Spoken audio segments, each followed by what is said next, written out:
Hello everyone, welcome back to Ana Dialogue, the dialogue on analog music reproduction. Today we are going to focus on one of the most shining jewels, vintage jewels out there in the land of preamplifiers. Are you ready to meet the McIntosh C22? Let's go now.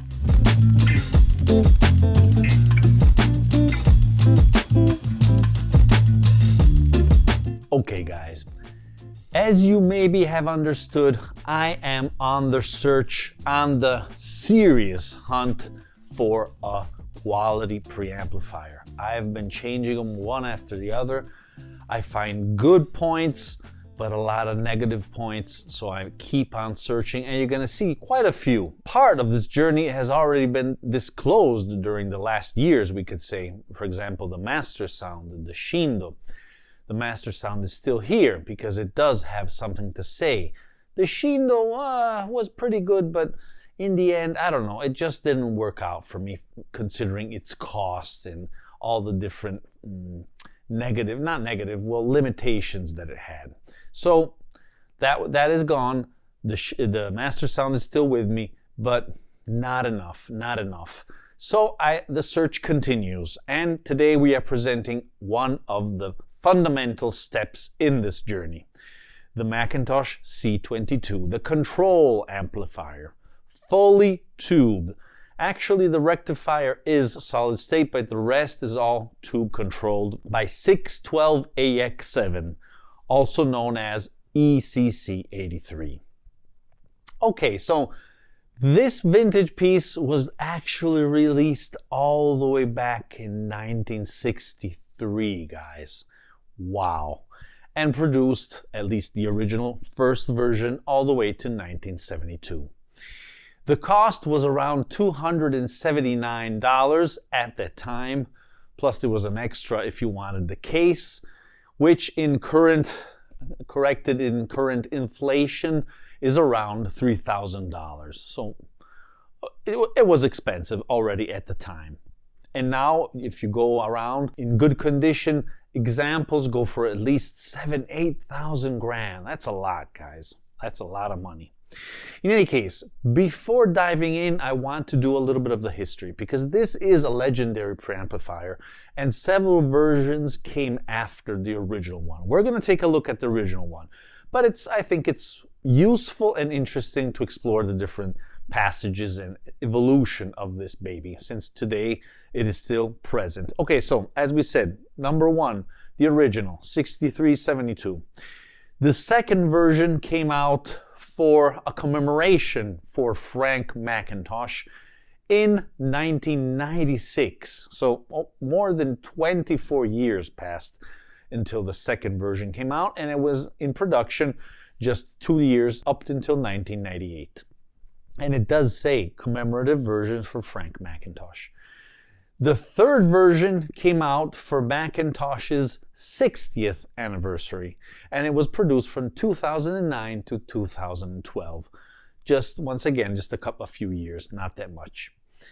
Then, after some time, a Mark IV was released, the fourth version. It was a re-edition, actually, this time, not a commemoration of any kind, with a more modern performance, and this was produced from 2010, so together actually with the Mark III, right at the end, almost at the end, and it proceeded for 8 years, all the way to 2018. And finally, coming to our days, the Mark V, the fifth version, was released in 2020. It's already 5 years ago. It's still in production. Very similar to the original, although inside is completely different, and it also has other features not present in the first one, clearly. But there is a heritage. There is a clear continuity, even though it is mainly bringing along, we could say, what was the C70 preamplifier in its functions, we could say. Okay. So let's try to take a look at the main specs. There are lots of specs, clearly, as you can imagine, because there's so many functions, but just the main ones. I think it's very interesting that the frequency response does go from 20 hertz to 20 kilohertz, plus minus 0.5 dB. Wow, very good. There is this bump, as we're going to go more in depth afterwards, in the lower frequencies, if you analyze the curve. And in fact, I do sense this oomph in the bass. The distortion is 0.02% with 3 volts, or 0.2% at 10 volts. The signal-to-noise ratio is 85 dB. I mean, nothing incredible, but absolutely decent, especially if you're considering we're talking about the 60s. And the gain, which a lot of times we forget to mention and consider, but that is one of the main purposes of preamplifiers. The line gain is 20 dB, very good, while instead the phono gain is 62 dB. Okay, so now we're going to take a look at the main features of the baby, and afterwards a little sound test, just to give you a better idea, and finally my take. Let's proceed.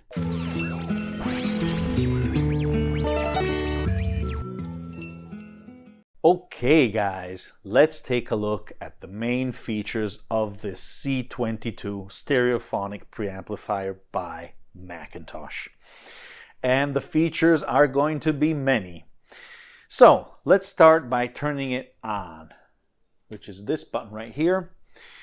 I'm going to turn off a sec the light so you can appreciate the green glow, which still lives in modern amplifiers and preamplifiers by McIntosh. Besides the iconic blue, there's also that green here and there. Very, very cool. And I think you can also see the 2 LEDs that indicate clearly the input selection or the mode. But we're going to see that in a sec. Let's turn back here. Let's start from here in the lower part. I do want to say that the aesthetics is immediately recognizable and gorgeous. I love this black faceplate with the glass panel in the center, in contrast with this brushed aluminum lower part of the faceplate. Fantastic. Love it. Absolutely. Okay, let's start from the lower part. Here on the left we have the bass controls. As you know, this is something typical. A lot of these features are something typical in the 60s, 70s, controlling the signal. And these are independent knobs, one for the left and one for the right channel, to control the bass notes, the lower frequencies, as well as over here, the same thing, but for the treble, the higher frequencies. What else? Here we have a little button. Unfortunately, these are in plastic. Don't like that much, but they are the only ones. On the far left, we have the compensation for the equalization of vinyl, if you're using clearly the phono inputs. One is the RIAA, which is the one we are currently using. And for a little more older LPs, we could say, even though there were a lot of curves at that time, they selected this generically called LP, which was for the pre-50s, let's say, records. Proceeding, we have this other button, which is called tape, for normal, meaning that at that point the source is going to be playing. You're going to hear that. Or if you want, you can select monitor here below, because as we're going to see after, taking a look at the rear, you can also plug in the output of a tape recorder in order to listen directly how is the recording coming out. Because another typical feature of these amplifiers, as you know, is a tape loop. And this is clearly something fully implemented here. The power button we saw. Here in the center, we have something very interesting, because apart from the tape loop on the back, you can also have something more on the fly, we could say. Say someone or yourself have a portable tape player. You want to do something very quick. You want to listen to it, or you want to record something on the fly with 2 jacks, which in the manual are called telephone jacks, which are clearly the 6.35 millimeter jacks, mono, one for each channel, you could plug in directly here and you can or play back what you have on your portable tape recorder or record the program that you were listening from another source directly on the tape. Very cool. Proceeding, we have the classical rumble filter and high frequency filter. The rumble cuts off the frequencies below 500 hertz and the high frequency instead cuts off the higher frequencies above 5000 hertz. Here we have another feature that is coming back. It's quite popular now, the loudness button, where once again all these can be set to normal or off, or you can engage them.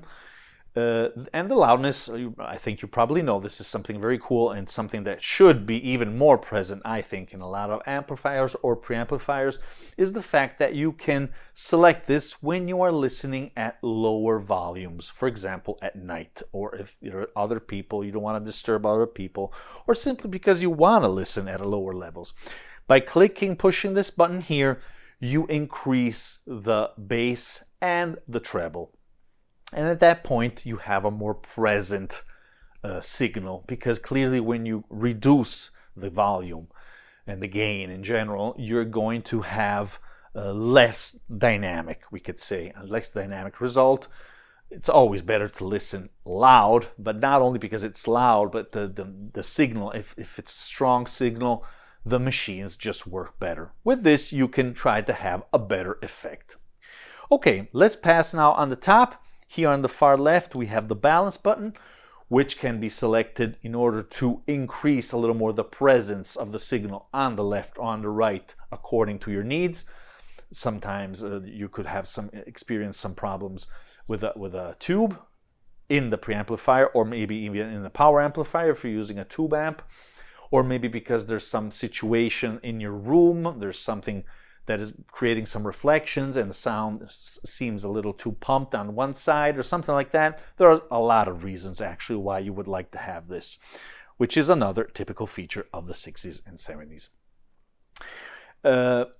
Here we have the impulse selector, and as you saw, there is this little LED, and you just have to click it to select what input you want. On this side, on the left side, we have the so-called high power inputs, high level inputs or line inputs, and on the right instead we have the low level inputs. In fact, here tuner 1, tuner 2, tape and auxiliary are just line levels. While on the other side we have some interesting features. We have phono 1, phono 2 for connecting a turntable, and more specifically moving magnet type of cartridges. Proceeding, we have a very interesting feature because you also have a microphone, a mic preamp inside here. If I don't go wrong, the sensitivity of this is 2.5 millivolts with 1 mega ohm of impedance. So you're going to use it mainly with dynamic type of microphones or crystal type. And below that, another very cool feature, guys.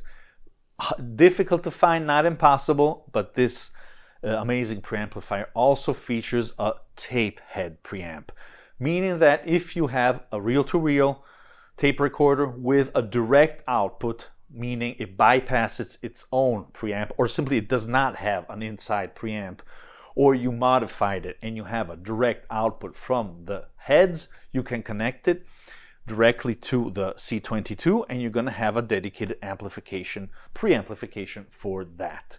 And there is also a dedicated equalization, as we're going to see afterwards. Fantastic. Proceeding here, we have instead the mode selector. And this is very interesting because you have a combination of features that apparently may seem a little useless. I mean, in fact, they're not fundamental. Most of the time, you're going to keep it on stereo clearly.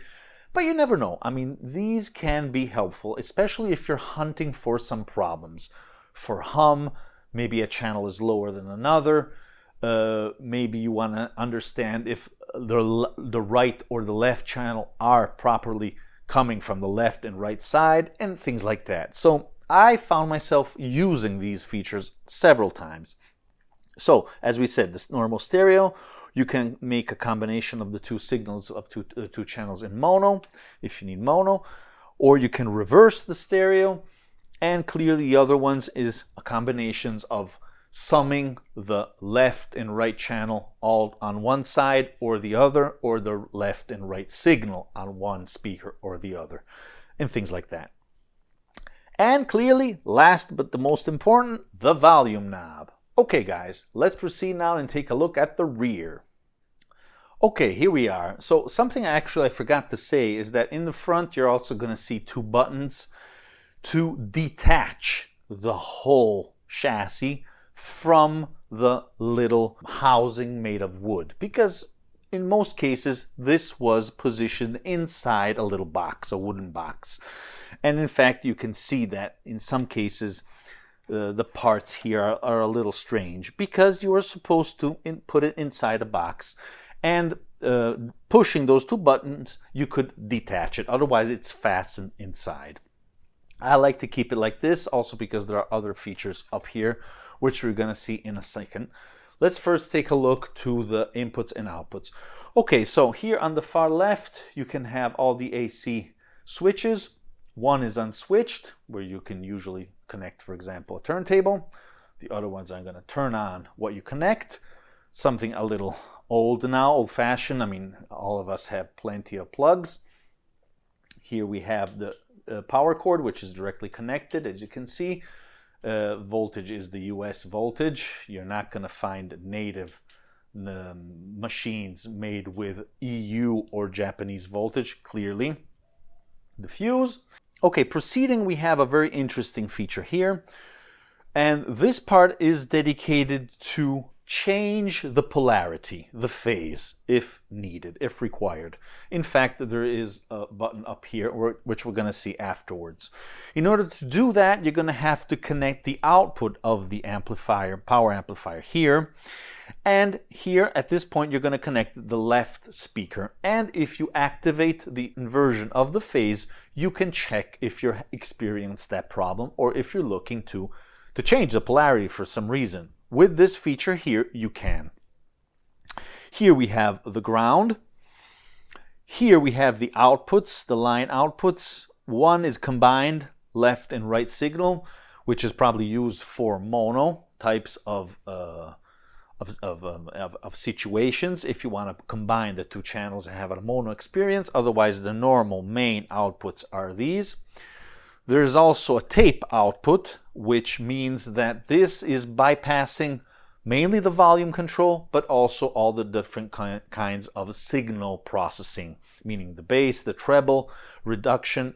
Nothing affects this. It's just a direct output, which is very useful when you want to record on tape a specific signal and control the volume on the tape recorder.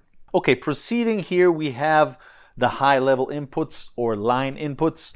On the far left, we have the tape monitor, what we were discussing before. This is very useful when you are recording.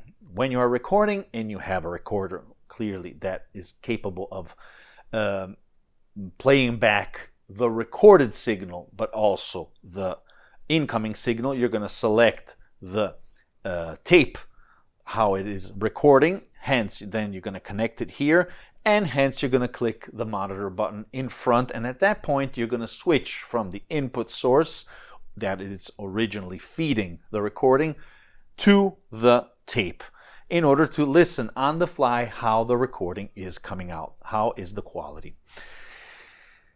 Apart from that, we have other inputs, which are just line inputs. Here it says tape, but you can connect anything. It's just to connect tape and give it this name if you're not gonna record, but simply use it for playback. And here on the other far right side, we have the low-level inputs. As you can see, we have two inputs dedicated to moving magnet cartridges, as we said, and we have the input dedicated to our microphone and the tape head. And as you can see, they have these short-in plugs inserted in order to keep possible noise at a very low level. Very, very cool. Here below, we have the access to the tube chamber. Let's take a look. which as you can see are all 12AX7, 6 of them. Okay, as you can see, they are all inserted.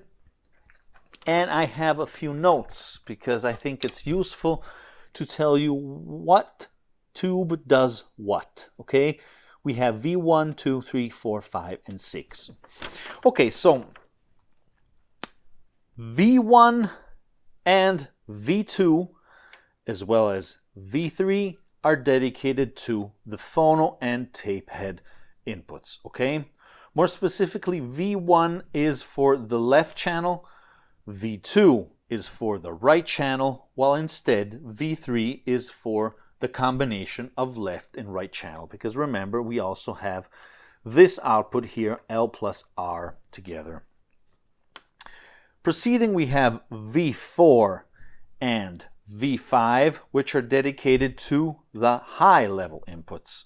More specifically, V4 is for the left channel and V5 for the right channel.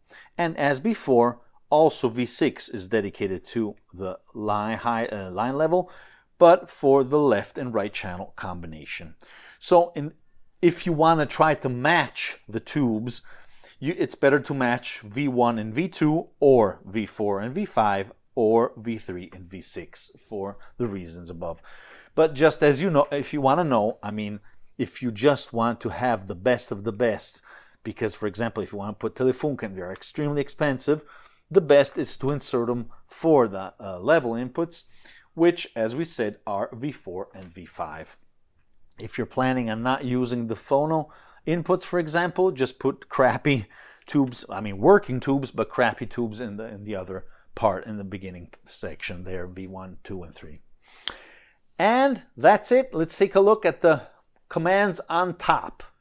Okay, so on top, in fact, you have to pull out the amplifier from its case, wooden case, in order to reach these other features on top. Yes, it's endless.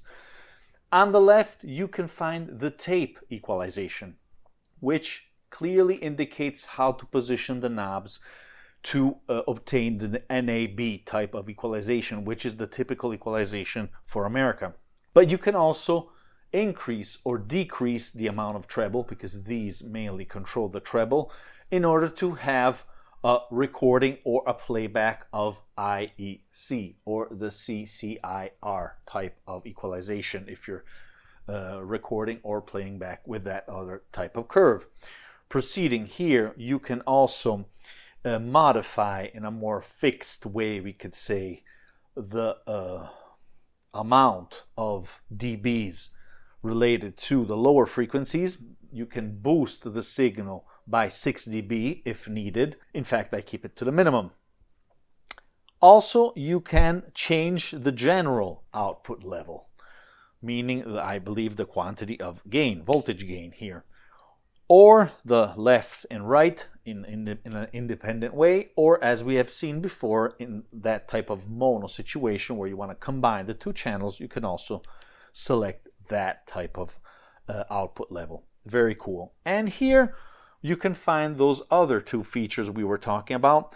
Actually one, which is the phase. If you do that special connection with the amplifier and the speaker, here you can try and test the normal or reversed phase, 0 degrees or 180, and also you can change the intensity of the lamp in front, and I keep it at the maximum because maybe in the 60s it was very bright. Now it's not anymore that much. And that is it.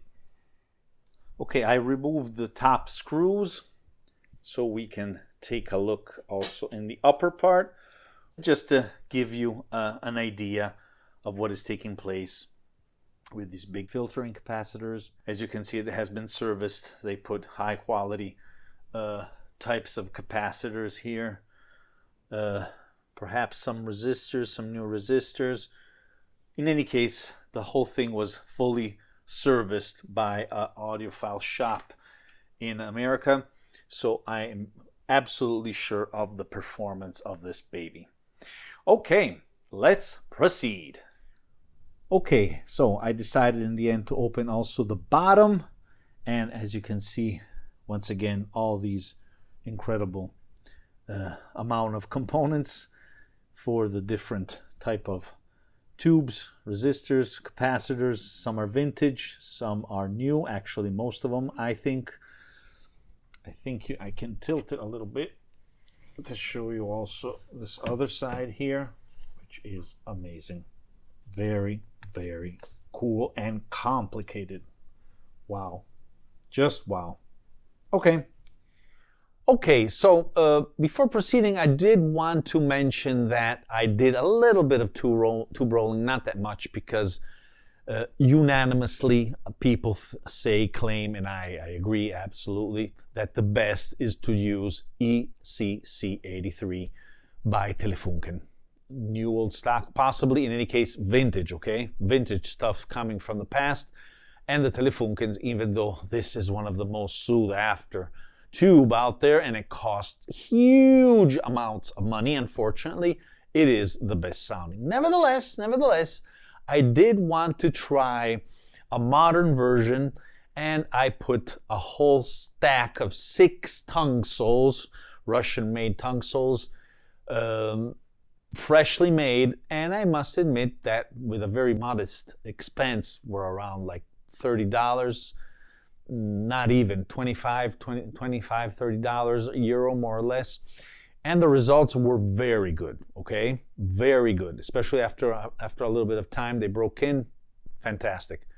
The Telefunkens clearly at another level, but not that much distant, okay? In other situations, other components, I had much more difference. I could sense a bigger difference. In this case, in the end, I think that we could use the tongue soles with a very good satisfaction.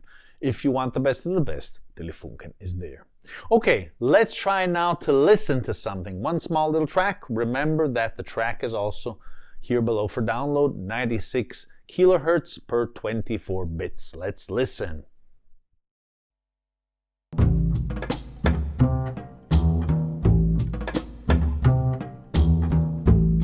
Trouble is a man who loves me no more, no more. Trouble is a man I'll always adore. Nothing good to say about him, still I hate a day without him. Why should he have to be the one? My only trouble is a man who's handsome and tall, so tall. Trouble is a man who's handsome, that's all. After all we planned, he didn't mean it. Now I understand, I should have seen it. Okay guys, now that you have learned all the features and you have listened also something, I'm finally here to give you my analysis on the sound. Now, I think you've understood that I'm a great fan of all these features, even though the signal is really going up and down in all those circuits. But in the end, the results are, I must say, you've seen it from the title, mind-blowing, okay? Astonishing. I think it's just fantastic. Mine is a refurbished one. I want to underline it once again, piece of component, so I'm sure about the results. And in any case, I can hear the quality of the sonics. So clearly there are a little stronger points and a little weaker points, but in the end, there is an equilibrium, I think. So first of all, great point is that this is silent. I don't know why other people say it's not. It is. Mine is serviced, maybe that's why. It is very silent compared to the vast majority of other preamplifiers, including modern preamplifiers I have tried. So wow, congratulations on that. The bass, coming a little bit to the negative parts, I could say it's a little too strong, a little too boomy. It's not that much controlled. You can sense this immediately, and in fact, I found afterwards that curve that shows how is the frequency response, and I clearly can sense that. In fact, many times I grab the knobs of the bass in order to lower it a little bit in a lot of recordings, because depending from the recordings, if it's a little too strong, it's really disturbing. So great presence in the bass, the low frequencies, which is something good. A lot of times tubes lack that part. No, it's very present, but sometimes it's not perfectly controlled. It's a little boomy, okay? That is the major downside, I would say. But not, I mean, since you can correct it, it's not a big problem after all. The sound is rich. The sound is big. But the main point, the most important aspect, is the naturalness, the natural sense that it communicates. The sound is natural, meaning there's no effort. It's effortless. It's very pleasing. It does not create any type of fatigue. It's just how it's supposed to be, and how this vintage stuff, probably a little rolled off, very supple, delivers this result. And it is pleasing, it's engaging, it's just something that I think anybody would enjoy after all. Yes, it's not ultra clinical, but when you go in the ultra clinical, you're not going to appreciate that after some time. Maybe I'm there on the spot, you're going to say, wow, that's what happened with digital. But after some time, no, it's not that convincing. Tubes give this.